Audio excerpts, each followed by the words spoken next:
যেখানে তোমারই শুধু আমি তোমারই।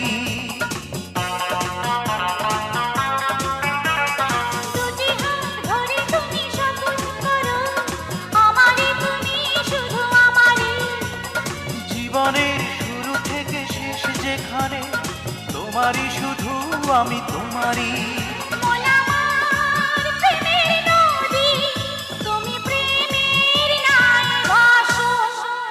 কতদিন পরে তুমি বললে আমায় ভালোবাসো।